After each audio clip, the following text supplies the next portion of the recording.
Bismillahirrahmanirrahim. Assalamualaikum warahmatullahi wabarakatuh.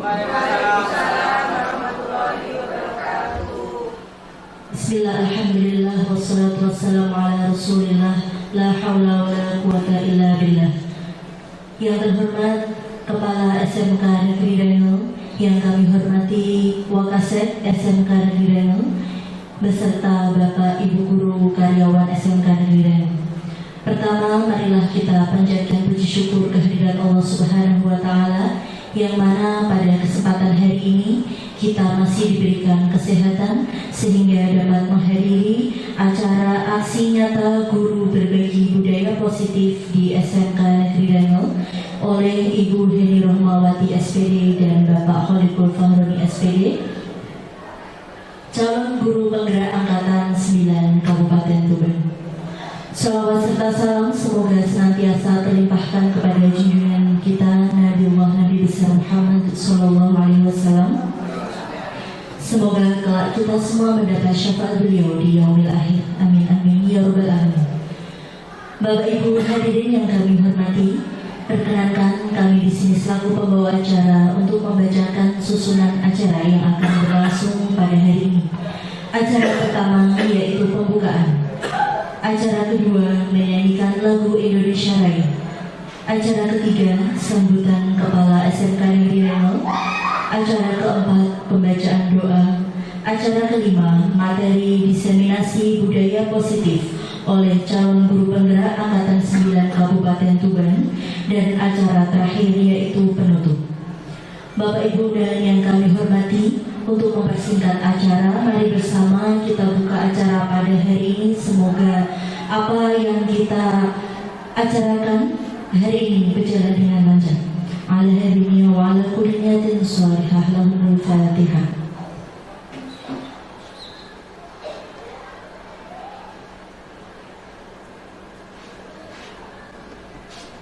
Dilanjutkan acara kedua yaitu menyanyikan lagu Indonesia Raya. Hadirin dimohon berdiri.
Hadirin dipersilahkan duduk kembali. Acara berikutnya yaitu doa yang akan dipimpin oleh Bapak Muhammad Syaifuddin SPD. Kepada beliau kami persilahkan.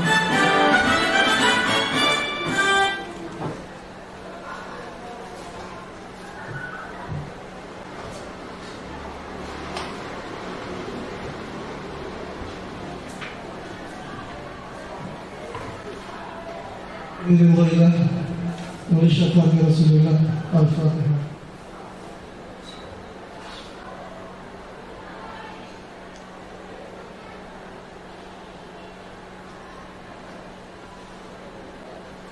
Bismillahirrahmanirrahim. Alhamdulillahirabbil alamin. نعمه حمدا يوافي نعمه ويكافي مزيده يا ربنا لك الحمد كما ينبغي لجلاله وجهك وعظيم سلطانك اللهم صل على سيدنا محمد وعلى سيدنا محمد والحمد لله رب العالمين اللهم ربنا ظلمنا انفسنا وان تغفر لنا ونحن من الخاسرين ربنا اغفر لنا ولوالدينا ولاخواننا الذين سبقونا بالايمان ولا تجعل في قلوبنا غلا لنا ربنا انك رؤوف رحيم اللهم إنا نسألك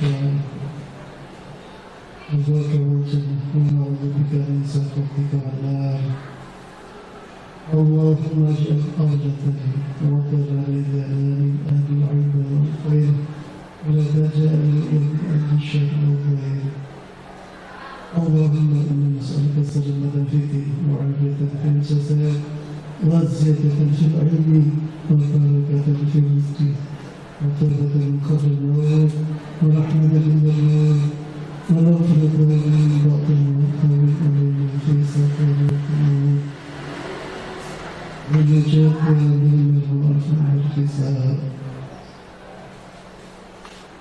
ربنا لا تزغ قلوبنا بعد إذ هديتنا وهب لنا من لدنك رحمة إنك أنت الوهاب ربنا يسر لنا أمورنا في الدنيا والآخرة ربنا اختم لنا بحسن الخاتمة ربنا أجعل في الدنيا حسنة وفي الآخرة حسنة وقنا عذاب النار صلى الله على سيدنا محمد وعلى آله وصحبه وسلم سبحان ربك رب العزة عما يصفون وسلام على المرسلين والحمد لله رب العالمين. بسم الله.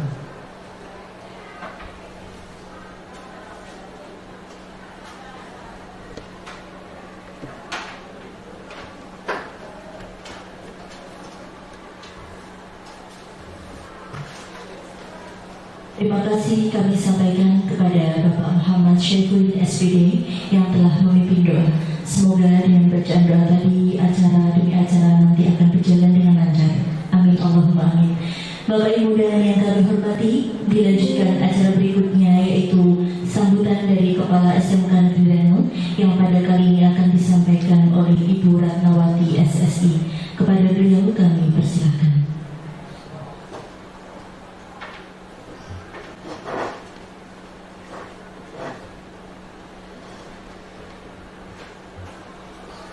Assalamualaikum warahmatullahi wabarakatuh. Yang hormat Ibu Kepala SMK Negeri Reno, yang saya hormati rekan-rekan CGP Pak Kholikul dan Bu Heni, dan yang saya hormati pula kepada Bapak Ibu Guru SMK Negeri Reno. Pertama, marilah kita panjatkan puji syukur kita kehadirat Allah SWT yang telah memberikan rahmat dan hidayahnya sehingga di pagi hari ini kita dapat berkumpul di majelis ini untuk melaksanakan diseminasi aksi nyata modul 1.4 tentang budaya positif. Selawat serta salam semoga selalu tercurahkan kepada Nabi kita Muhammad SAW. Semoga di yaumul akhir nanti kita mendapatkan syafaat. Ibu bapak hebat yang saya banggakan, pertama saya ucapkan selamat kepada Pak Kholikul dan Bu Heni Rohmawati yang sudah luar biasa sampai di level ini untuk melaksanakan serangkaian program guru penggerak angkatan 8 angkatan 9 dengan sangat luar biasa. Yang kedua, dalam diseminasi positif ini nanti Pak Kholikul dan Bu Heni akan menyampaikan terkait budaya-budaya positif yang nantinya harapannya dapat diimplementasikan di SMK Negeri Reno. Di antaranya adalah adanya keyakinan kelas, kemudian ada adanya restitusi, kemudian 5 posisi kontrol guru, ada juga segitiga restitusi, dan juga ada 5 dasar kebutuhan. Nah, ini nanti harapannya Bapak Ibu semuanya dapat ikut serta dalam mengimplementasikan itu. Karena apa? Apa yang disampaikan Pak Kholikul dan Bu Eni nanti, ketika itu tidak ada kolaborasi dari Ibu Bapak semuanya, mustahil itu bisa dilaksanakan dengan baik. Maka dari itu harapannya setelah kegiatan ini, mari kita bersama-sama untuk menerapkan apa yang sudah dipelajari oleh Pak Kholikul dan Bu Eni. Nah, nanti Pak Kholikul dan Bu Eni sebagai penggerak dari Bapak semuanya untuk bersama-sama menjalankan apa yang sudah dipelajari. Itu semuanya fokusnya hanya untuk apa? Untuk kelangsungan proses belajar murid-murid kita di SMK Kirani. Kemudian kami harap Bapak Ibu semuanya nanti juga ikut program ini. Misalkan nanti ada kegiatan lagi ya, misalkan ada pembukaan atau pendaftaran CGP Angkatan 12. Nah, nanti kami harap Ibu Bapak semangat untuk ikut. Nah, mari kita belajar bersama-sama, karena semakin banyak CGP atau GP nanti yang ada di sini, insya Allah itu akan lebih optimal dalam melaksanakan kurikulum merdeka. Dari nanti kami mohon maaf ya, ini kelupaan, mohon maaf. Hari ini Bu Erni tidak bisa mendampingi Ibu Bapak di acara ini karena Bu Erni hari ini sedang takziah di Bojonegoro. Mohon maaf ini saya mewakili. Tapi Ibu Bapak, selamat Pak Kholikul dan Bu Eni. Semoga kegiatan hari ini berjalan dengan lancar. Ibu Bapak semuanya semangat mengikuti. Semoga selesai sampai akhir dengan baik. Terima kasih. Mohon maaf Pak Kholikul dan Bu Eni, saya tidak bisa berlama-lama di sini karena saya juga harus melaksanakan tugas lain. Mohon maaf. Terima kasih. Wassalamualaikum warahmatullahi wabarakatuh.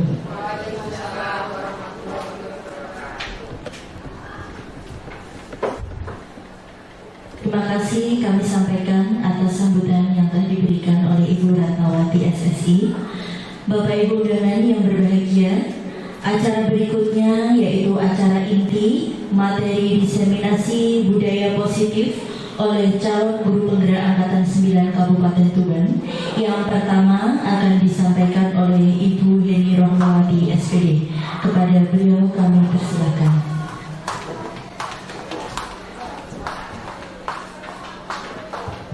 Terima kasih untuk budaya atas waktunya. Bapak Ibu, sampun siap menerima materi dari kami? Siap.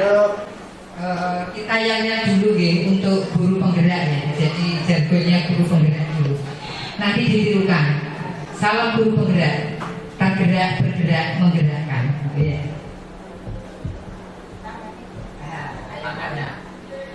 Salam guru penggerak. Bergerak, tergerak, menggerakkan. Ulangi lagi, kurang mantap ya. Salam guru penggerak. Bergerak, menggerakkan. Jadi tergerak dulu, baru bergerak, kemudian menggerakkan. Nah, dalam hal ini saya dan Pak Kholik ini bukan kok lebih pintar dari panjenengan, bukan. Cuman saya diberi kesempatan untuk lolos di seleksi guru penggerak Angkatan 8 dan ikut pendidikan di Angkatan 9 ini. Hanya mungkin ilmu ini saya lebih dulu tahu gitu ya, karena lolos lebih dulu. Nah, selanjutnya nanti penjenenganlah yang mungkin akan lolos di kemudian hari dan ilmunya mungkin akan lebih dari kami gitu ya. Nah, kali ini kami akan berbagi mengenai budaya positif ya. Sebelumnya kita koleksikan materi yang sudah kami terima di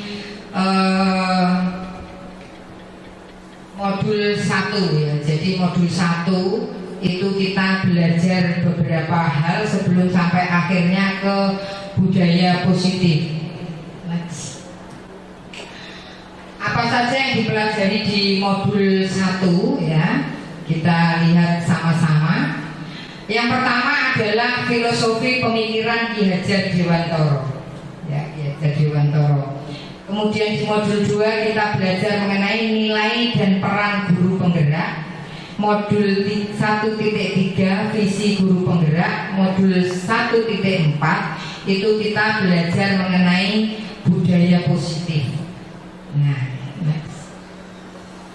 Pada akhirnya dari apa yang kita pelajari di modul 1.1, 1.2, 1.3 itu endingnya adalah pada terbentuknya budaya positif yang nantinya dengan budaya positif ini akan tercipta profil pelajar Pancasila.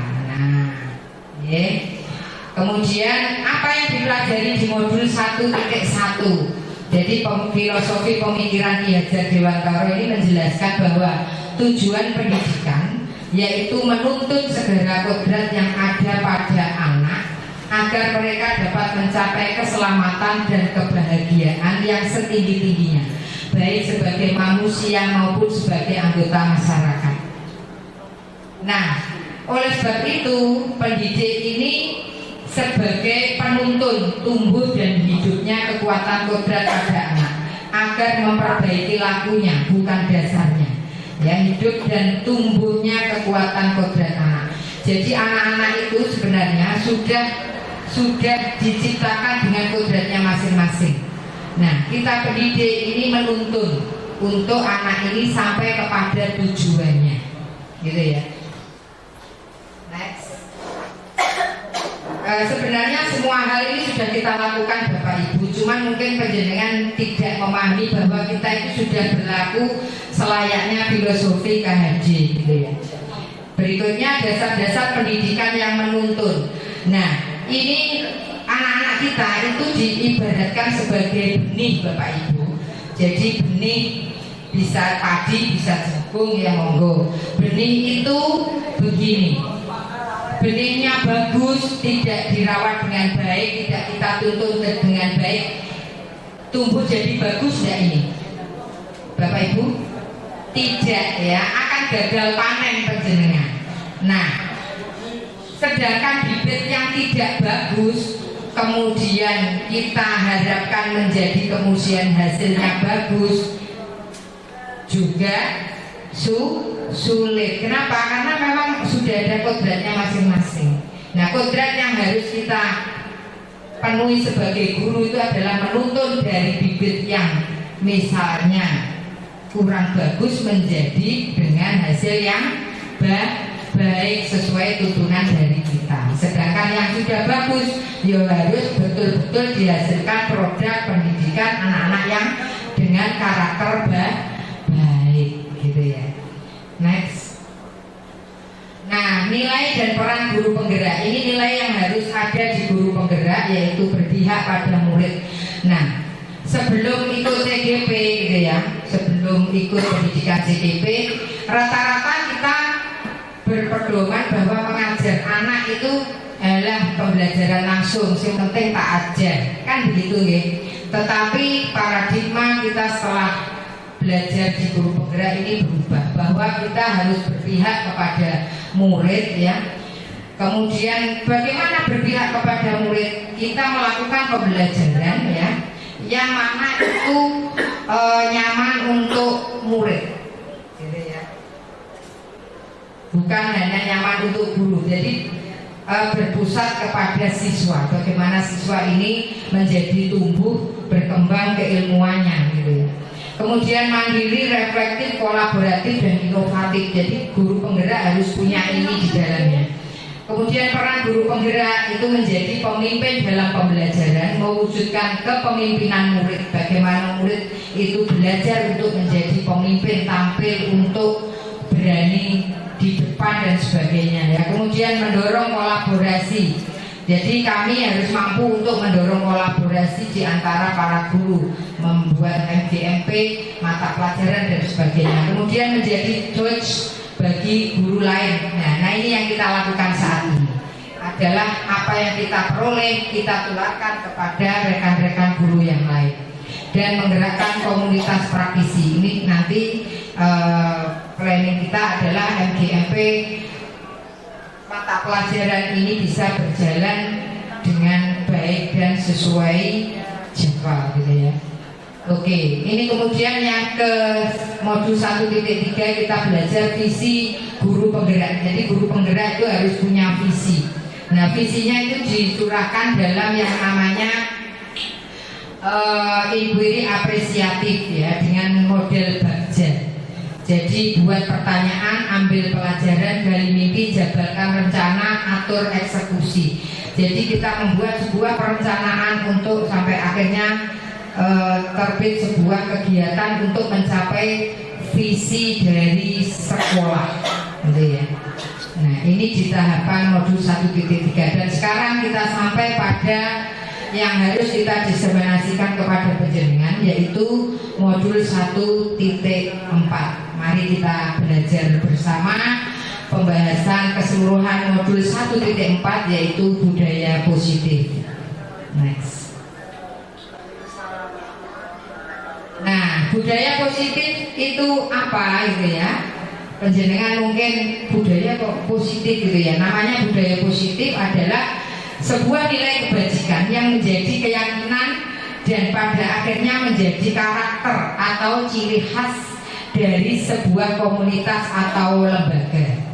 Nah, untuk menciptakan budaya positif di sekolah, guru hendaknya mampu menjalankan perannya dalam menciptakan pembelajaran yang nyaman dan menyenangkan di sekolah. Kemudian karena budaya positif ini dapat mendorong murid untuk mampu berpikir dan bertindak serta mencipta sebagai proses memerdekakan dirinya sehingga murid lebih mandiri dan bertanggung jawab. Nah, ini ada beberapa konsep yang harus diketahui untuk kita bisa membentuk budaya positif. Di antaranya adalah tadi sudah disampaikan oleh Bu Ratna ya sebagian. Ini ada 6 poin penting ya, nanti akan disampaikan oleh Pak Kolik secara terperinci dan sebagian dengan saya nanti. Nah, beberapa konsep yang harus diketahui untuk bisa membentuk budaya positif diantaranya adalah 1, disiplin positif dan nilai kebajikan universal. Ini merupakan unsur utama dalam terwujudnya budaya positif yang dicita-citakan sekolah atau pendekatan dalam mendidik anak agar dapat melakukan kontrol diri dan pembentukan kepercayaan diri pada anak. Nanti ada beberapa sikap yang merepresentasikan ini akan disampaikan oleh Pak Kolik. Kemudian motivasi perilaku manusia, hukuman dan penghargaan. Nah, jadi ini biasa kita temui di sekolah Bapak Ibu penjenengan untuk melakukan supaya anak-anak ini perilakunya menjadi lebih baik. Kadang jenengan mengambil sebuah tindakan yaitu hukuman dan penghargaan. Sebenarnya dua-duanya ini punya nilai yang sama, dapat menghancurkan potensi untuk pembelajaran yang sesungguhnya. Kok bisa? Nah, nanti kita jelaskan dalam materi ini lebih mendalam nanti ya. Kemudian posisi kontrol, restitusi. Sebenarnya kita guru ini dalam melakukan tugasnya, terutama untuk mendisiplinkan siswa, itu kita berlaku dalam 5 model posisi kontrol. Kita menjadi pemberi hukuman, pembuat rasa bersalah, menjadi teman, pemantau, ataupun manajer. Nah, secara lebih detail nanti kita bahas berikutnya. Kemudian kebutuhan dasar manusia. Ini kebutuhan dasar manusia yang menyebabkan kenapa manusia berlaku kadang sampai melanggar sebuah peraturan gitu ya. Kenapa gitu? Karena dia ingin memenuhi kebutuhan dasarnya apa saja. 1, bertahan hidup. 2, kesenangan. 3, pemuasaan. 4, kebebasan. 5, kasih sayang dan rasa diterima. Lebih jelasnya nanti kita akan dengarkan materi dari Pak Kolik atau saya nanti ya. Kemudian yang kelima, keyakinan sekolah atau kelas. Nah, keyakinan sekolah atau kelas ini untuk mengganti yang namanya, bukan mengganti ya, kalau peraturan itu bersifat satu arah, kalau keyakinan ini nanti akan bersifat lebih dua arah. Jadi ada pelibatan dari anak gitu ya. Nah, metode ini untuk menimbulkan kembali disiplin positif yang didasari oleh motivasi dari dalam diri. Ya, tujuan mulia mengacu pada nilai-nilai dan prinsip mulia yang dianut oleh seseorang. Ya, kemudian yang terakhir ada namanya segitiga restitusi. Apa segitiga restitusi ini? Yaitu proses menciptakan kondisi bagi peserta didik untuk memperbaiki kesalahan mereka, sehingga mereka bisa kembali kepada kelompok mereka dengan karakter yang lebih kuat dan lebih baik, gitu ya. Jadi nanti seperti apa proses segitiga restitusi ini nanti akan kita tunjukkan contohnya ya kepada panjenengan supaya nanti bisa dipraktekkan pada waktu panjenengan menghadapi mungkin anak-anak kita dengan permasalahannya. Next. Nah, tujuan mulia dari penerapan disiplin positif ini adalah agar terbentuk murid-murid yang berkarakter, berdisiplin, santun, jujur, peduli, bertanggung jawab, dan merupakan pembelajar sepanjang hayat sesuai dengan standar kompetensi lulusan yang diharapkan. Oke, kemudian disiplin positif dan nilai kebajikan universal. Materi ini akan disampaikan oleh rekan saya yaitu Pak Kole, sehingga kepada Pak Kole kami persilahkan. Terima kasih.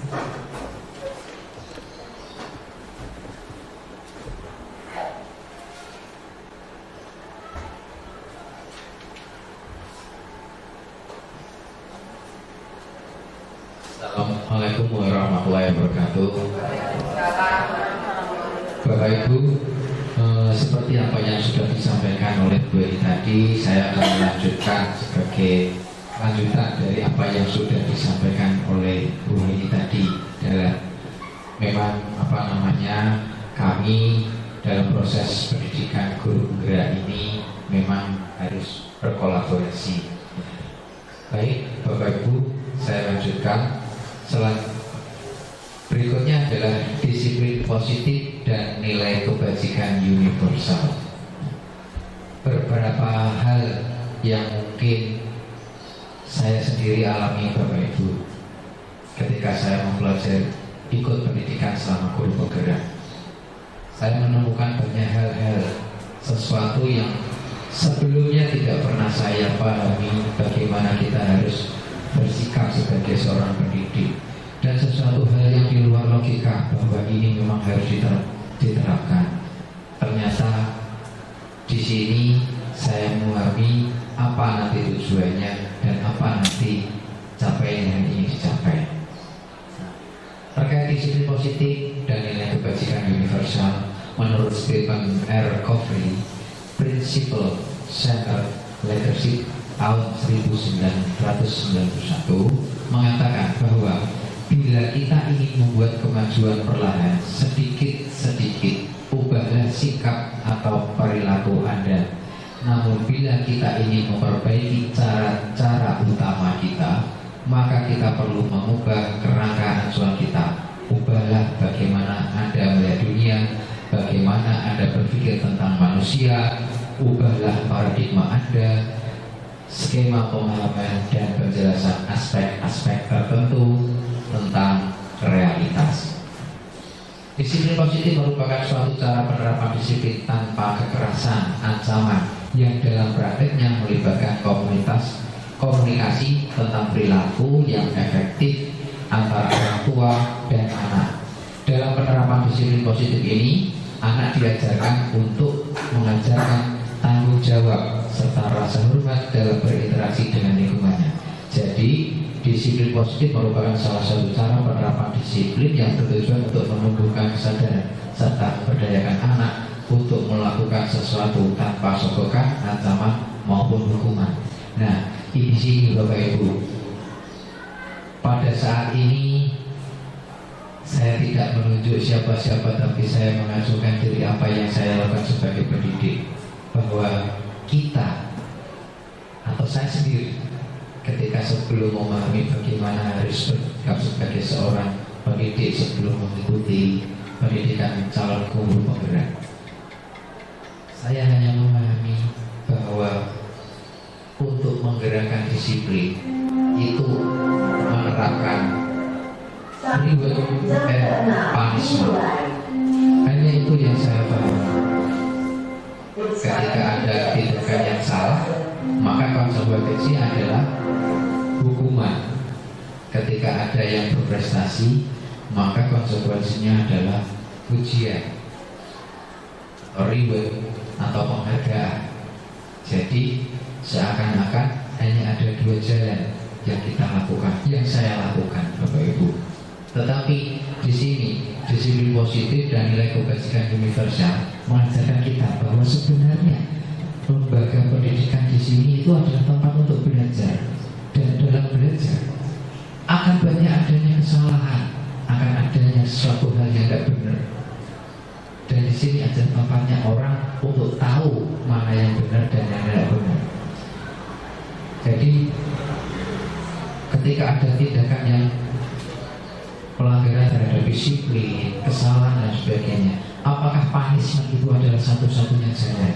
Ternyata pembelajaran tentang disiplin positif dan nilai-nilai kebajikan universal mengajarkan kepada saya sebagai pendidik bahwa punishment bukan sebagai kunci atau letak bagaimana kita mendisiplinkan kepadaan. Tapi yang paling utama itu adalah mengajarkan anak tanggung jawab. Itu yang tanggung jawab, rasa hormat dalam berinteraksi dengan lingkungan. Nah inilah bagaimana kita harus menumbuh-kembangkan. Ketika anak tidak disiplin, ketika anak melanggar sebuah pelanggaran, tindakan-tindakan yang sekiranya melenceng daripada tata tertib sekolah, ternyata mindset kita harus mulai dirubah untuk kemajuan atau perkembangan yang ada. Selanjutnya, disiplin adalah rasa ketaatan dan kepatuhan terhadap nilai-nilai yang dipercaya dan menjadi tanggung jawabnya. Dengan kata lain, disiplin adalah rasa kepatuhan terhadap aturan atau pengawasan dan pengendalian. Disiplin adalah upaya untuk memberikan suatu objek rasa nilai atau obsesi untuk mentaati aturan. Artinya disiplin kepada siswa memang harus ditumbuhkan, tetapi bukan dengan hukuman, bukan dengan tidak bahasanya kekerasan ataupun dan lain sebagainya, tetapi harus ditumbuhkan menjadi sebuah rasa tanggung jawab. Pemikiran diajar Dewan Tentara ini sejalan dengan pandangan Dan Gerson dalam bukunya Restorative School Disiplin 2021. Untuk menjadi seorang murid atau pengikut, seseorang harus paham betul alasan mengapa mereka mengikuti suatu aliran atau ajaran tertentu, sehingga motivasi yang terbangun adalah motivasi intrinsik, bukan hanya ekstrinsik. Apa itu nilai-nilai universal? Apa itu nilai kebajikan universal? Sesuai dengan pelajar Pancasila, profil pelajar Pancasila, yaitu beriman, bertakwa kepada Tuhan Yang Maha Esa, dan berakhlak mulia, mandiri, bernalar kritis, berkebinekaan global, bergotong royong, dan kreatif. Dari sini Bapak Ibu, kita sudah paham betul terkait bagaimana profil pelajar Pancasila, dan inilah yang akan nanti diwujudkan dalam upaya menegakkan disiplin positif dan nilai kebajikan universal.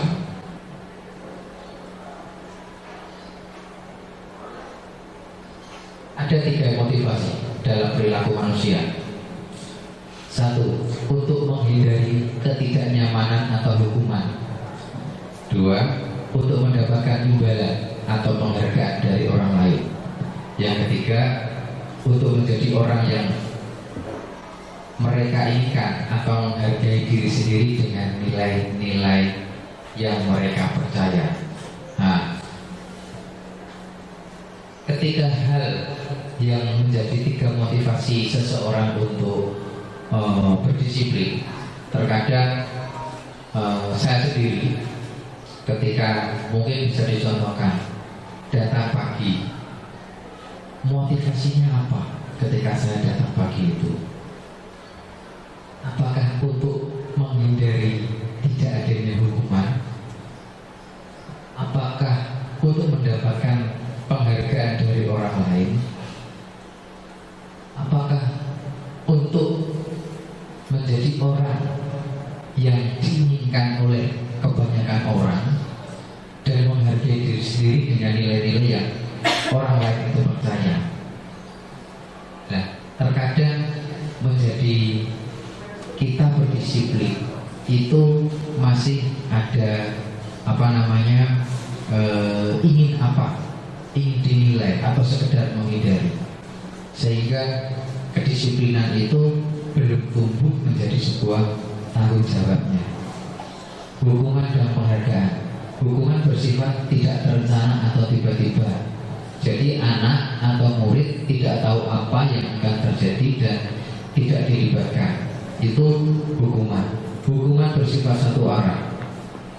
Dari pihak guru memberikan pada murid, murid hanya menerima hukuman tertentu, menerima suatu hukuman tanpa melalui kesepakatan. Itu seperti tata tertib atau aturan. Mereka masuk harus mengikuti aturan kita atau aturan sebuah lembaga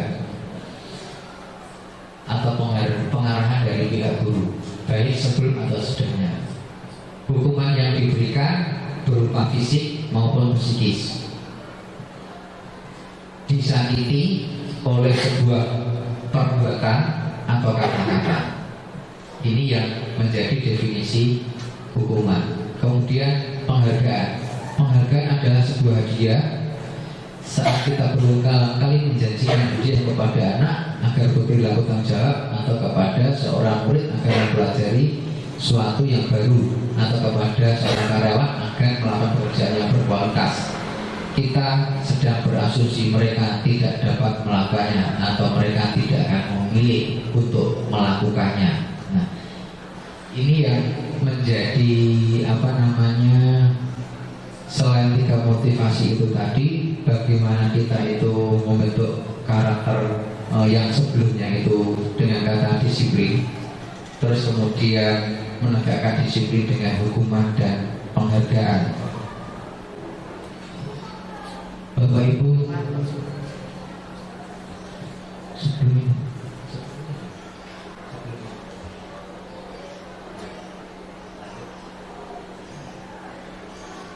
Bapak Ibu, di sini ada beberapa hal yang ingin saya jelaskan. Identitas gagal, ada identitas sukses.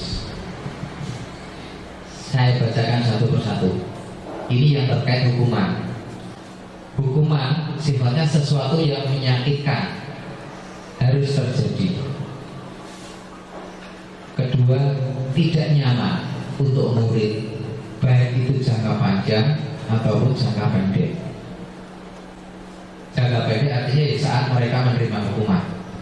Yang kedua, jangka panjangnya pada saat mereka menimbulkan trauma dalam kehidupan berikutnya. Korban mendapatkan keadilan, anak akan tersakiti, perilaku pasif agresif meningkat. Sistem tidak akan berjalan bila murid tidak takut.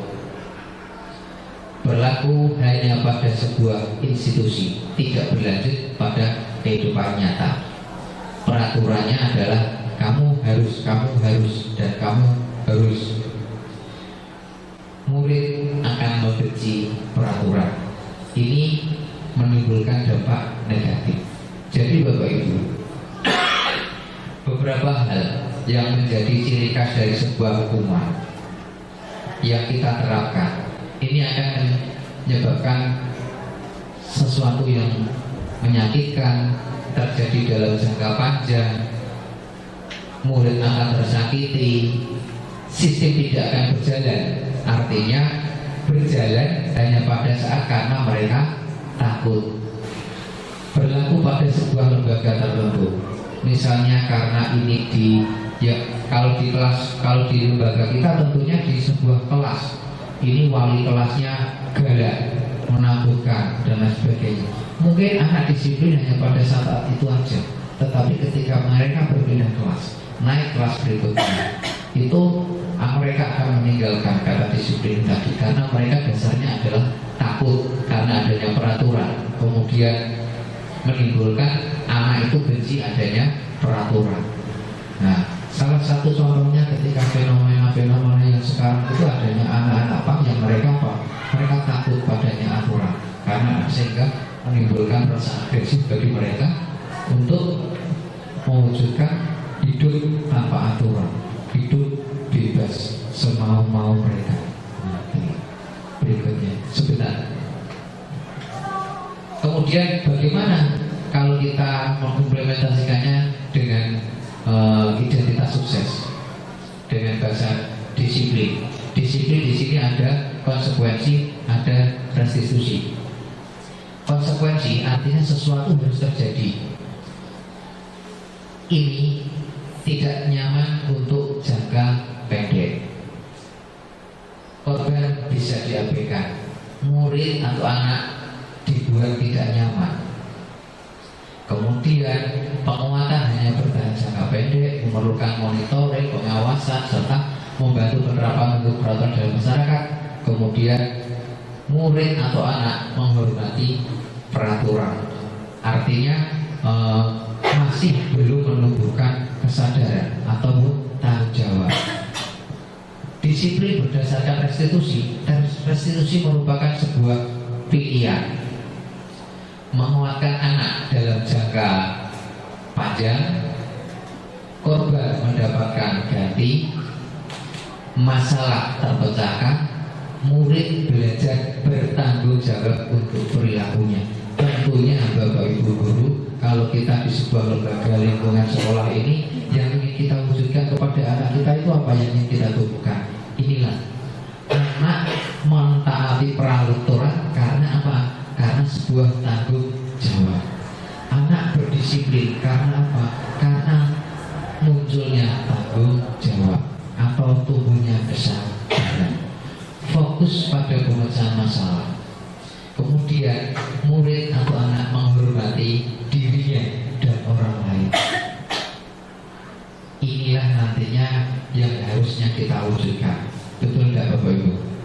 Kita sebagai Bapak Ibu Guru tentunya ingin mewujudkan murid-murid kita itu terhadap peraturan itu bukan hanya sekedar takut, bukan hanya sekedar karena adanya hukuman, tetapi kita harapnya anak itu patuh terhadap disiplin karena apa? Munculnya tanggung jawab, munculnya rasa kesadaran mereka untuk mentaati peraturan, sehingga endingnya adalah murid juga akan menghormati dirinya dan orang lain, termasuk Bapak Ibu Guru.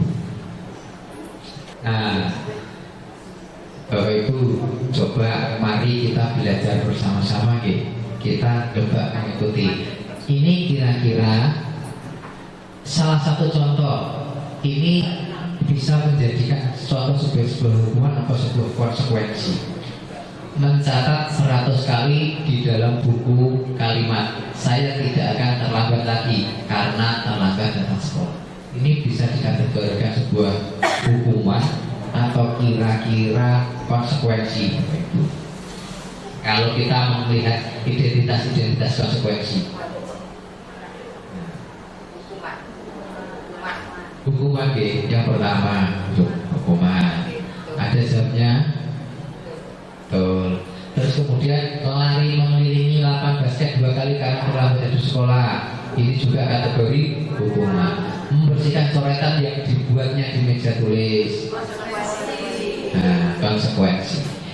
Murid diminta push up untuk 15 kali karena tidak menggunakan masker di sekolah. Ini hukuman. Menggantikan kertas tugas teman yang telah dicoret-coret, konsekuensi. Berjemur di lapangan jam 12 siang karena mengobrol dengan teman, hukuman. Murid diminta telanjang kaki sepanjang hari karena tidak membawa sepatu warna hitam seperaturan sekolah, hukuman. berdiri di depan kelas sambil mengangkat satu kaki, hukuman. Membersihkan tumpahan air di meja tulis karena tersenggol pada saat belajar, konsekuensi. Kehilangan 10 menit jam istirahat untuk mengerjakan tugas karena terlambat datang dan tertinggal selama pelajaran selama 10 menit, konsekuensi. Duduk di bangku. Tapi kalau kehilangan 10 menit belajar ini bukan ini maksud saya. Kehilangan 10 menit jam istirahat untuk mengerjakan tugas, kira-kira bagi anak kadang itu tidak terpengaruh, malah lebih cepat lebih baik.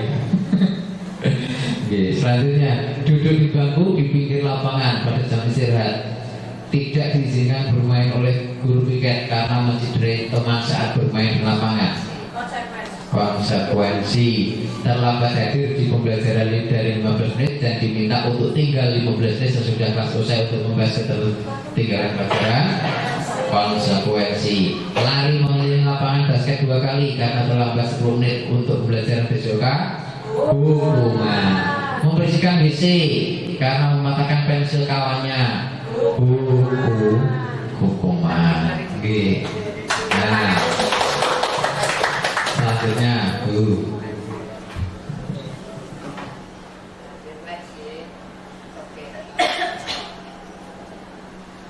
Bapak Ibu, tahukah Anda bahwa penghargaan itu sesungguhnya berdasarkan penelitian adalah pengaruh jangka pendek dan jangka panjang.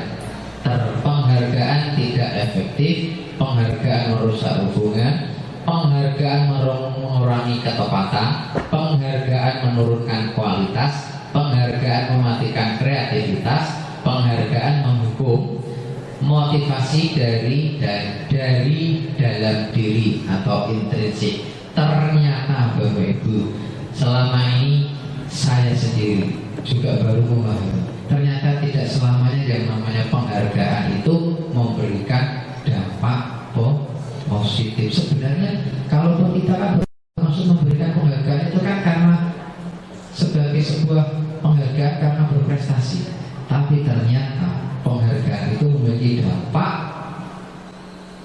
ini tadi, tidak efektif, merusak hubungan, ya, sehingga kadang penghargaan itu saling diri, ya, itu yang harus kita bagi sebagai guru itu ternyata.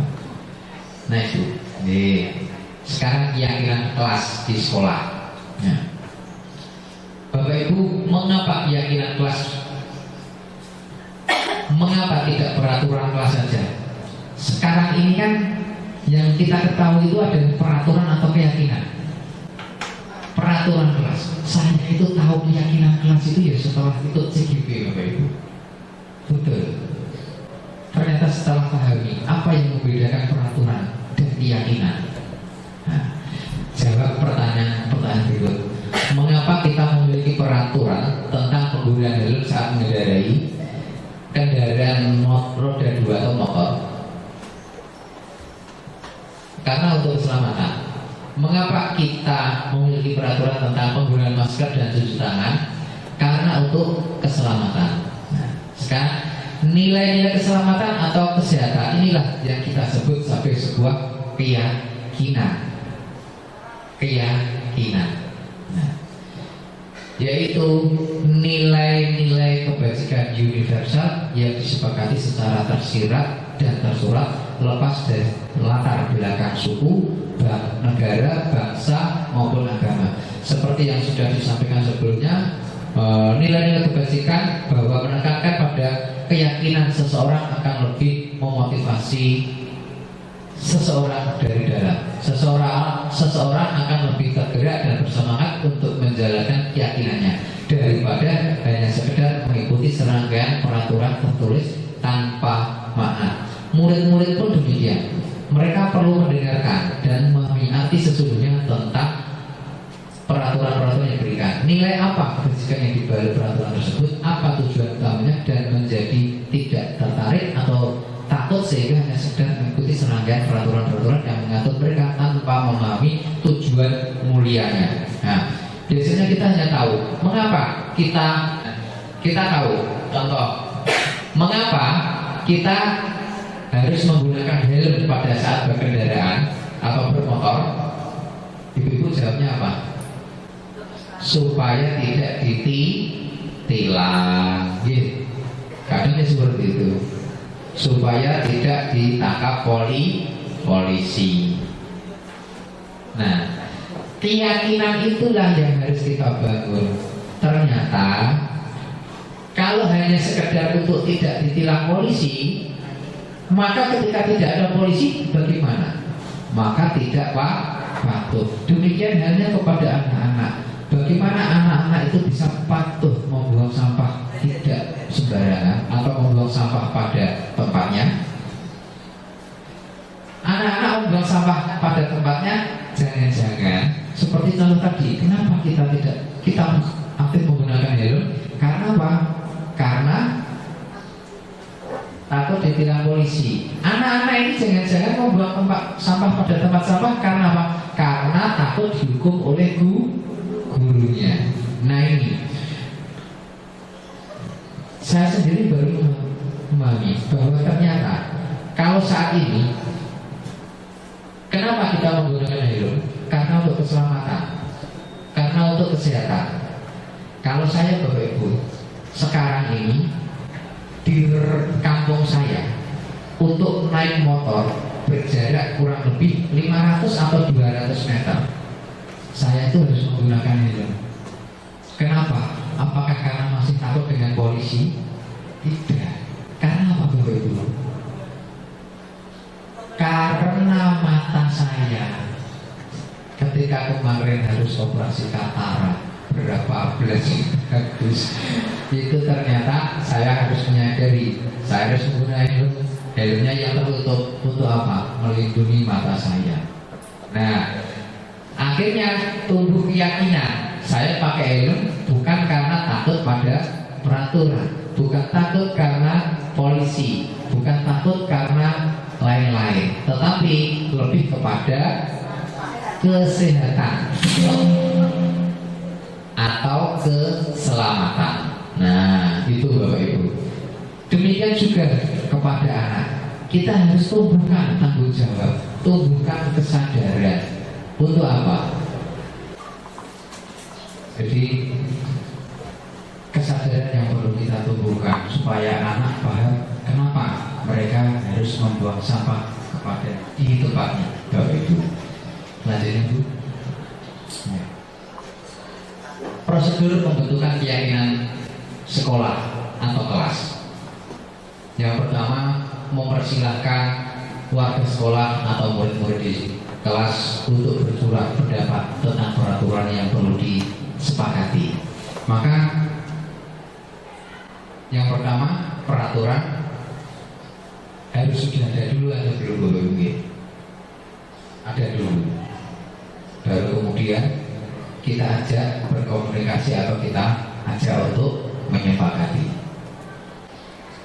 Dua, mencatat semua masukan-masukan para murid atau warga sekolah di kertas, di mana semua anggota kelas bisa melihat hasil surat pendapat.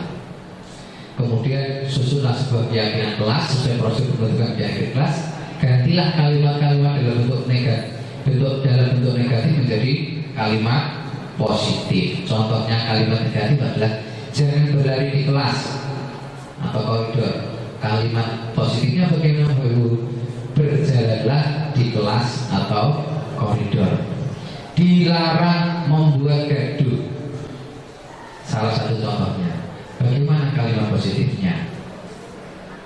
Saling menghormati sesama teman saat proses belajar. Itu salah satu contohnya. Dilarang mencuri, artinya berlaku jujur selama berada di lingkungan kelas. Nah, itu salah satu contohnya Bapak Ibu. Kemudian tinjau kembali daftar surat pendapat yang sudah dicatat. Tinjau ulang keyakinan kelas secara bersama-sama. Setelah keyakinan kelas atau selesai dibuat, maka semua warga kelas dipersilakan untuk meninjau ulang dan menyetujuinya dengan menandatangani atau menandatangani keyakinan kelas tersebut, termasuk guru dan semua ataupun murid sehingga keyakinan kelas selanjutnya bisa diletakkan di dinding kelas di tempat yang mudah dilihat oleh warga. Ya. Selanjutnya Bapak Ibu, setelah keyakinan kelas, kita beranjak pada kebutuhan dasar manusia. Pada modul 1.2, nilai dan peran guru penggerak akan dibahas mengenai 5 kebutuhan dasar manusia. Di modul 1.4 ini kita akan menghubungkan konsep tersebut dengan disiplin positif yang berdasarkan pada teori kontrol, di mana dinyatakan bahwa ada suatu tujuan di balik perilaku manusia. Kita juga percaya bahwa murid memiliki tujuan di balik perilaku mereka. Salah satunya adalah untuk memenuhi kebutuhan dasar mereka. Yang pertama adalah tahap bertahan hidup, penguasaan, kesenangan, kebebasan, dan kasih sayang serta rasa diterima. Kebutuhan bertahan hidup adalah kebutuhan yang bersifat fisiologis untuk bertahan hidup, misalnya kesehatan, rumah, makanan. Belum.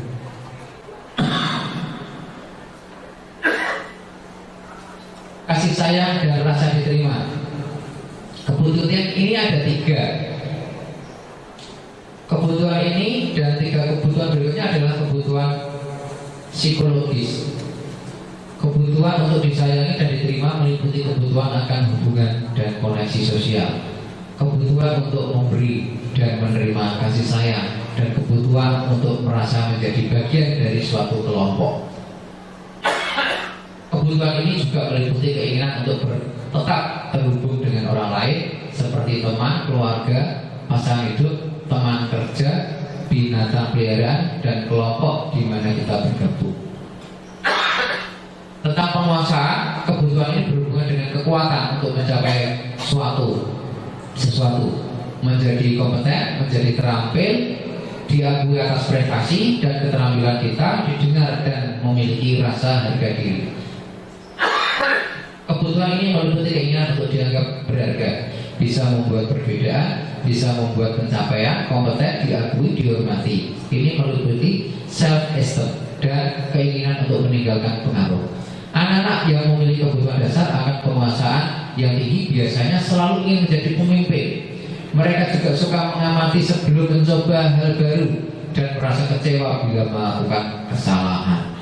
Mereka juga biasanya rapi dan sistematik dan selalu ingin mencapai yang terbaik. Kebutuhan keempat yaitu kebebasan.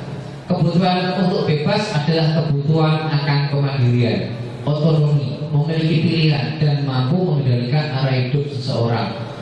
Anak-anak dengan kebutuhan kebebasan yang tinggi menginginkan pilihan. Mereka perlu banyak bergerak, suka mencoba-coba, tidak terlalu terpengaruh oleh dan senang mencoba hal baru dan menarik. Kebutuhan kesenangan yaitu adalah kebutuhan untuk mencari kesenangan, bermain dan tertawa. Bayangkan hidup kita tanpa kebutuhan, tanpa menikmati apapun, mungkin cukup menyedihkan bagi kita gitu. Kita jarang pernah tertawa, kita jarang ngobrol sesama teman, atau bahkan tidak pernah curhat sekalipun itu, atau kita mungkin dalam komunitas ruangan ini sama sekali tidak ada teman untuk curhat. Itu apakah kita nyaman? Kadang kita tidak nyaman. Karena apa? Kita sehari-hari itu ada sesuatu yang perlu kita obrolkan, kita perlu berkeluh kesah, ada yang perlu mendengarkan, ada yang perlu didengarkan, kan gitu Bapak Ibu. Itu satu contohnya. Selanjutnya Bu, ini Bapak Ibu salah satu contoh studi kasus. Tidak, seorang anak kelas 3 SD begitu tiba di rumah sepulang dari sekolah menangis dan mengadu pada ibunya bahwa dia dibenci oleh gurunya. Menurut Anda, kebutuhan apa yang berusaha dipenuhi oleh Dinda jika jawabannya seperti ini? Bila Anda berada dalam posisi Ibu Rani dan mendengar informasi dari Ibu Dinda tentang perasaan Dinda itu, apa yang Anda lakukan pada Dinda besok ketika Dinda masuk sekolah agar kebutuhan Dinda terpenuhi. Sebelum Bapak Ibu berlanjut pada tampil berikutnya, kadang saya ingin mengarahkan atau mengingatkan kembali peristiwa yang pernah tidak Bapak Ibu mengalami hal seperti ini. Kemudian bagaimana kita menyikapinya? Kadang kita sendiri menyikapi mungkin dengan pandangan emosional. Kok iso? Wi baperan ae. Besoknya malah mungkin dipanggil. Lo tau gak apa no? Kan gitu ke. Nah iya. Nah, mari kita lanjutkan. Jawaban Dinda. Ibu guru bilang aku tidak boleh bersenandung sewaktu mengerjakan tugas. Katanya kelas harus tenang, tidak ada suara. Kan nggak seru jadinya.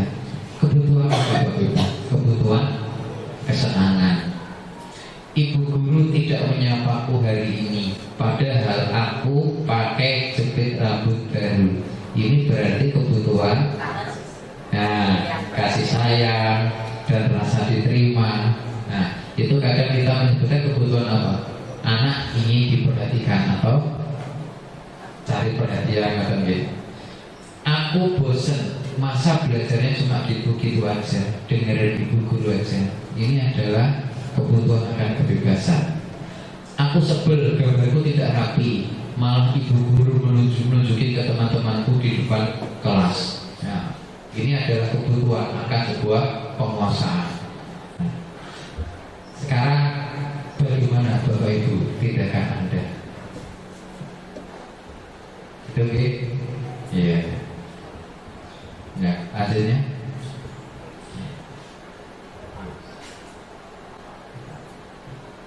Selanjutnya Bapak Ibu, materi kelima tentang restitusi, 5 posisi kontrol. Nah, terkait materi ini selanjutnya akan dilanjutkan oleh rekan saya. Saya kembalikan pada Ibu Heni. Monggo Bu Heni.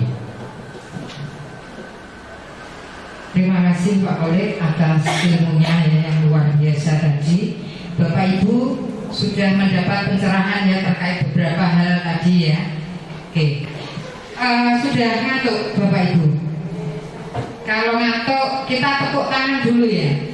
Coba nyanyi koyok-koyok cateka ya gak apa-apa, sementing semangat. Lagunya gini aja. Kalau kau suka hati tepuk tangan. Yang mulai. Kalau kau suka hati tepuk tangan. Kalau kau suka hati tepuk tangan. Kalau kau suka hati mari kita lakukan. Kalau kau suka hati tepuk tangan. Tepuk tangan semua. Terima kasih. Saya ada ice breaking ya. Tadi kebetulan ada VT liwat gitu kan. Cluenya begini. Bapak Ibu ada yang punya orang ketiga? Ada yang punya orang ketiga enggak? Misalnya kayak saya sama Bu Linda, terus ada Bu Vivi. Nah ini yang orang ketiga. Pernah enggak begitu? Pernah ya. Terus saya akrab sama Bu Linda, Bu Vivi saya cuekin. Mau gabung jadi orang ketiga. Nah, jangan pernah melupakan orang ketiga. Cluenya seperti itu. Nah, kalau orang pertamanya saya, orang keduanya Pak Kolek, orang ketiganya siapa? Ada yang bisa jawab? Mbak Mila? Bu Dahlia? Salah. Belum benar. Kita ulang lagi ya. Kalau orang pertamanya Bu Eni, sekali lagi punya, jangan pernah melupakan orang ketiga. Orang pertamanya Bu Eni, orang keduanya Bu Mujiati. Siapa orang ketiganya? Bu Eni. Tapi salah lagi. Saya ingatkan lagi, cluenya jangan pernah melupakan orang ketiga. Jangan melupakan orang ketiga. Nah, sekali lagi, kalau orang pertamanya Pak Ali, orang keduanya Mbak Raisa, orang ketiganya siapa?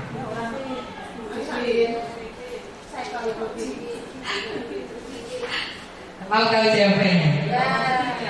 Jangan pernah melupakan orang ketiga. Maka orang ketiga harus disebut dong. Jangan lupa.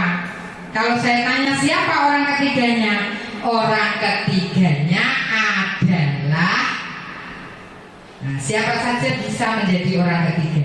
Yang penting ada di sini, ya. Ataupun tidak ada di sini pun bisa. Tapi jangan pernah melupakan orang ketiga. Kalimat itu jangan ditinggal. Ikut menjadi jawaban, baru menyebut nah, nanti bisa dijajal untuk dari bingung murid-muridnya ya. Oke, dipasau-nanan. Lanjut ya, kita ke pokok bahasa. Pokok bahasa ke tenanan ya. Pembahasan yang kelima yaitu restitusi, 5 posisi kontrol. Sebenarnya Bapak Ibu, kita sebagai guru itu sering macak jadi seperti ini gitu ya. Berposisi seperti ini. Posisi yang kita pegang biasanya yang pertama adalah penghukum, yang kedua pembuat rasa bersalah, yang ketiga teman, yang keempat pemantau atau manajer. Ya, 1, 2, 3, 4. Pemantau keempat, manajer kelima. Nah, saya sebelum menjelaskan saya mau tanya, Bapak Ibu biasanya mata menjadi apa yuk? Kalau di kelas, mata Bu Linda mata jadi teman. Oke, boleh. Nanti kita bahas satu-satu. Mana yang paling pas pada waktu kita sebagai guru berada di kelas itu kudunya seperti apa? Paling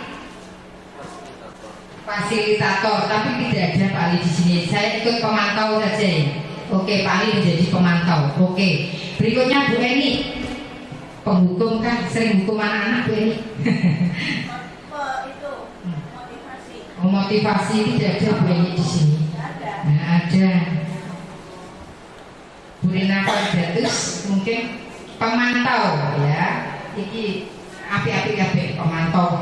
Tidak ada yang jadi manajer di sini. Tidak ada. Saya jelaskan sekarang ya. Di antara semua itu, ya sebenarnya pernah kita lakukan semua, Bapak Ibu. Cuman penjenengan mungkin tidak merasa bahwa aku melakukan ini sebagai penghukum. Penghukum ini menggunakan hukuman fisik atau verbal. Ya, orang-orang yang menjalankan posisi penghukum ini selalu mengatakan bahwa sekolah ini memerlukan sistem, alat yang lebih menekan murid-murid lebih dalam lagi. Patuhi aturan saya atau awas. Sambil jenengan menjelit biasanya begitu ya. Awas ya. Kamu selalu saja salah. Ya selalu pasti selalu yang terakhir selesai ya kamu ya. Mesti mengumpulkan tugas di terakhir.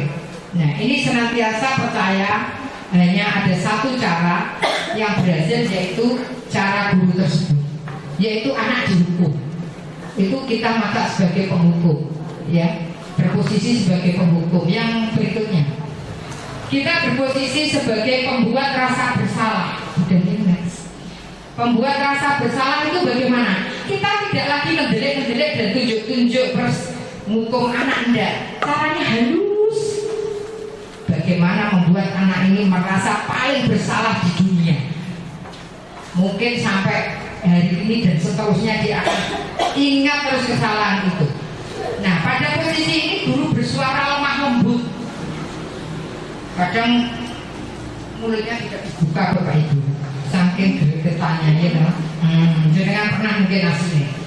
Pembuat rasa bersalah akan menggunakan keheningan yang membuat orang lain merasa tidak nyaman, bersalah atau rendah diri. Kata-kata yang keluar lembut ya akan seperti ini. Ibu sangat kecewa sekali dengan kamu. Berapa kali Bapak harus memberitahu kamu ya? Gimana coba kalau orang tua kamu tahu kalau kamu seperti ini kelakuannya dan sebagainya. Nah di posisi ini murid akan memiliki penilaian diri yang buruk terhadap diri mereka sendiri. Oh aku ini saya ini orang paling bersalah di dunia. Ya murid merasa tidak berharga, telah mengecewakan orang-orang yang dia sayangi. Gitu ya. Pernah ya jenengan masak seperti seperti ini, di posisi seperti ini ya, jujur. Nah, pernah, yakin, saya yakin. Kemudian teman, guru pada posisi ini tidak menyakiti murid, namun akan tetap berupaya mengontrol murid melalui persuasif. Posisi teman pada guru ini bisa positif, bisa negatif ya. Di posisi ini positifnya hubungan yang baik, hubungan guru dan siswa akan baik ya. Tetapi ada juga negatifnya. Kenapa? Karena saking dekatnya akhirnya anak ngelunjak, tidak punya hormat terhadap guru, pada akhirnya apa ya? Ada menjadi kasarannya dilecehkan murid kan begitu ya. Jadi ini pun tidak tepat. Nah biasanya ayo tolonglah, bantulah beli bapak, ayo ingat tidak bantuan bapak selama ini. Nah gue macam teman, kamu kenapa? Ya sudah, kali ini tidak apa-apa, nanti ibu bantu bereskan, dosanya ditutupi, kesalahannya ditutupi, kita macak jadi temannya gitu, tanpa ada progres selanjutnya gitu ya. Nah hal negatif dari posisi teman ini, guru tersebut tidak membantu murid, akan kecewa dan berkata, saya pikir bapak, ibu, teman saya dan sebagainya gitu kan. Pada waktu guru lain tidak menjadi demikian, maka anak ini membanding-bandingkan akhirnya begitu ya. Kemudian yang murid ini akan bergantung pada guru tersebut. Aku kok senang guru kaya ya, karena dia bisa jadi teman untuk saya. Nah seperti itu. Tidak ada batasan antara guru dengan murid, ini juga tidak baik Bapak Ibu. Ya lanjut. Posisi pemantau. Ya yang keempat, posisi pemantau. Next. Pemantau mengawasi. Ya mengawasi, tadi Pak Ali dan kawan-kawan menjadi pemantau ya. Jadi masih ya. Nah pada saat kita mengawasi, kita bertanggung jawab atas perilaku orang yang kita awasi. Posisi pemantau berdasarkan pada peraturan dan konsekuensi, dengan menggunakan sanksi dan konsekuensi. Ya, pada hal ini kita memisahkan hubungan pribadi kita dengan murid sebagai seorang yang menjalankan posisi pemantau. Artinya kita berjarak dengan murid. Ya. Pertanyaan yang diajukan sebagai pemantau, peraturannya apa? Coba, apa yang telah kamu lakukan?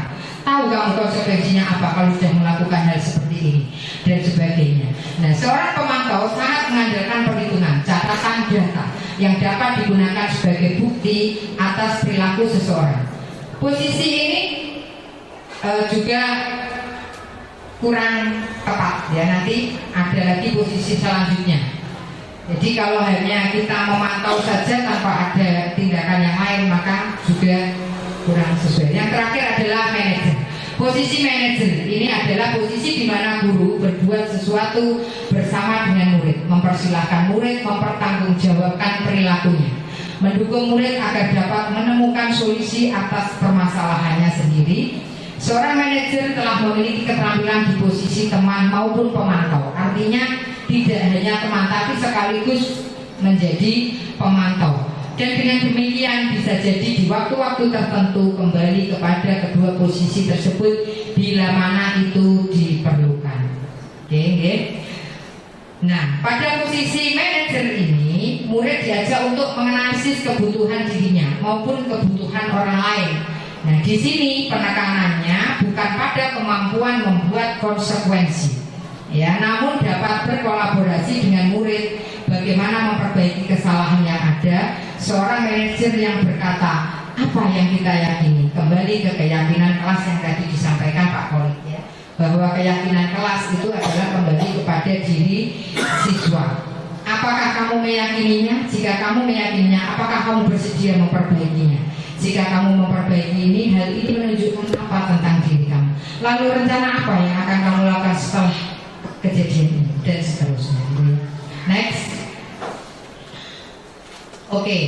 Tugas seorang manajer bukan untuk mengatur perilaku seseorang. Kita membimbing murid untuk dapat mengatur dirinya. Seorang manajer bukanlah memisahkan murid dari kelompoknya, tetapi mengembalikan murid tersebut ke kelompoknya dengan lebih baik dan kuat. Nah, bisa jadi dalam praktek penerapan disiplin sehari-hari kita akan kembali ke posisi yang tadi saya maksud teman pemantau. ya, karena murid yang ditangani belum siap diajak berdiskusi atau diundang untuk melakukan restitusi. Namun perlu disadari, tujuan akhir dari 5 posisi kontrol seorang guru adalah pencapaian posisi manajer, di mana di posisi inilah murid dapat menjadi pribadi yang mandiri, merdeka, bertanggung jawab atas segala perilaku dan sikapnya, yang pada akhirnya dapat menciptakan lingkungan yang positif, nyaman dan aman. Pertanyaannya, selama ini Bapak Ibu berada di posisi kontrol yang mana? Ya, tadi sudah saya tanyakan, monggo sekarang. Dan setelah mendapatkan pengetahuan tentang 5 posisi kontrol ini, posisi mana yang menurut Bapak Ibu paling baik dan sesuai untuk kita pilih? Monggo. Oke. Next, selanjutnya.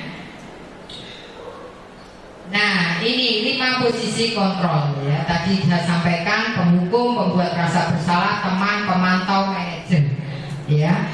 Semua guru berbuat bagaimana? Kalau menghukum ya menghadik tadi, mendelik dan sebagainya dengan kekerasan gitu ya, suara tinggi, fisik menyakiti, menyindir. Nah, kalau membuat rasa bersalah tadi adalah berceramah menunjukkan kekecewaan yang mendalam. Kalau teman membuat alasan-alasan untuk murid-muridnya. Pemantau menghitung dan mengukur, manajer mengajukan pertanyaan-pertanyaan.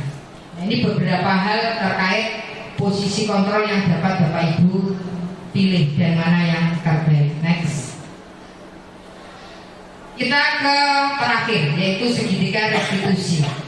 Nah, sebelumnya kita tonton dulu ya video dari segitiga restitusi ini.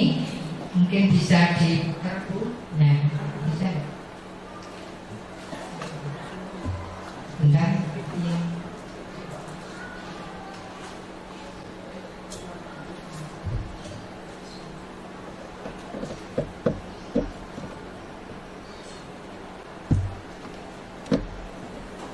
Diputar yang di, bukan yang di itu Pak, yang di video tadi loh, yang downloadan video, bukan yang PDF.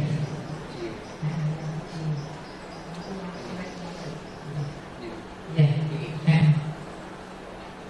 slide yang bagian, slide yang langsung menuju survei.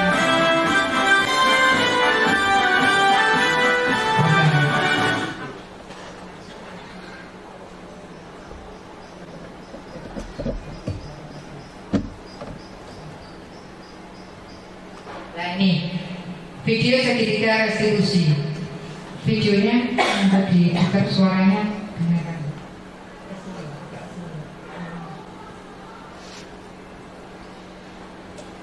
Nah ini kita melakukan restitusi kepada Ananda Sohib ya, karena berdasarkan laporan dari pembina pramuka yang bersangkutan ini melakukan pelanggaran, sering tidak ikut ekskul. Nah ini tahapan segitiga restitusinya.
Oke, kita kembali ke PPT tadi, Pak Kolek ya.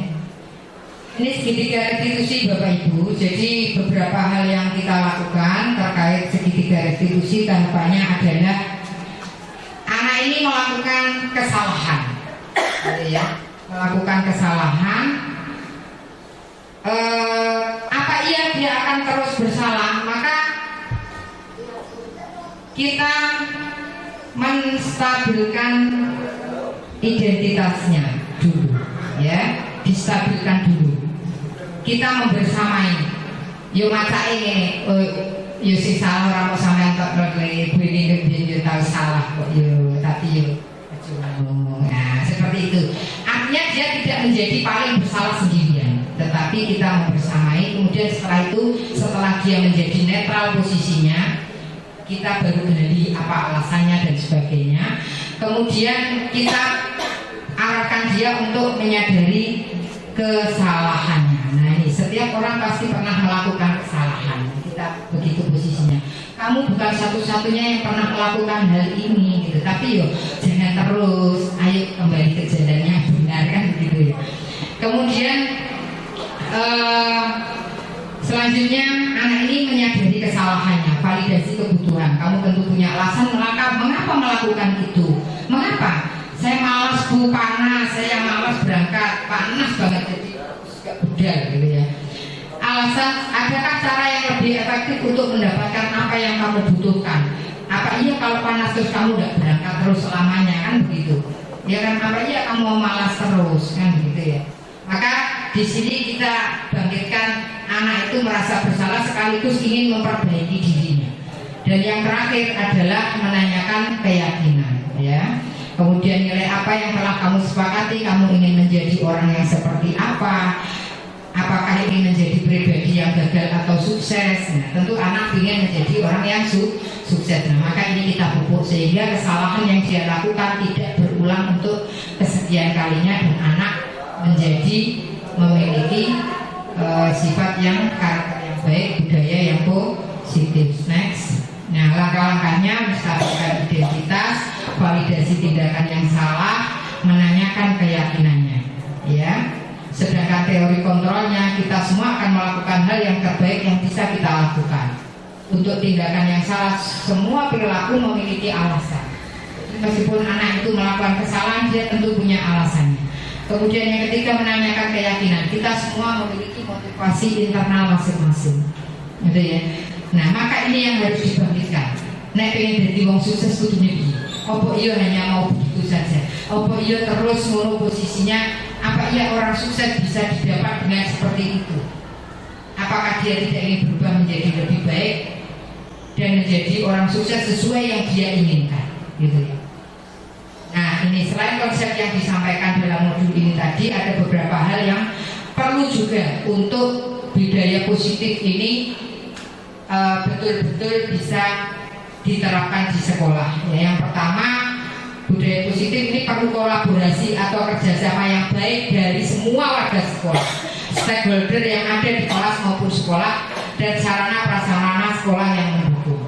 Yang kedua, kerjasama atau kolaborasi warga sekolah untuk mewujudkan nilai-nilai kebajikan. Ini diperlukan agar dapat membangun budaya positif di kelas atau di sekolah. Yang terakhir adalah sarana prasarana sekolah sangat dibutuhkan untuk menunjang serta mewujudkan sekolah yang nyaman, aman, dan mendukung proses pembelajaran yang menyenangkan.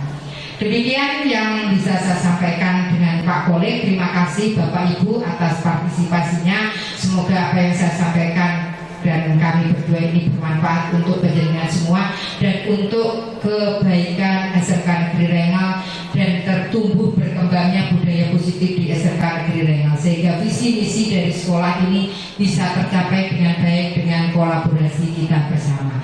Terima kasih, cukup sekian dari kami. Billahi taufik wal hidayah, wassalamualaikum warahmatullahi wabarakatuh.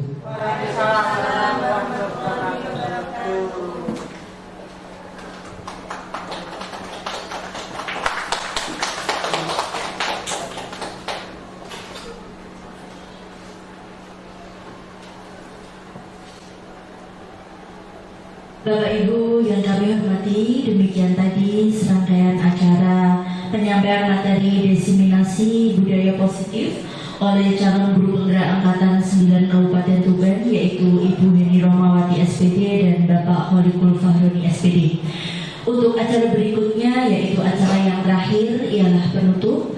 Dari kami pembawa acara mengucapkan terima kasih atas kehadiran Bapak Ibu semuanya. Semoga acara ini dapat bermanfaat dan kami mohon maaf atas segala kekurangan dan kehilafan. Mari bersama kita tutup acara ini dengan bacaan hamdalah dan kafaratul majlis. Alhamdulillahirabbil alamin. Subhanakallahumma wa bihamdika asyhadu an la ilaha illa anta astaghfiruka wa atubu ilaik. Terima kasih kami sampaikan. Wallahul muwaffiq ila aqwamit thoriq. Wassalamualaikum warahmatullahi wabarakatuh.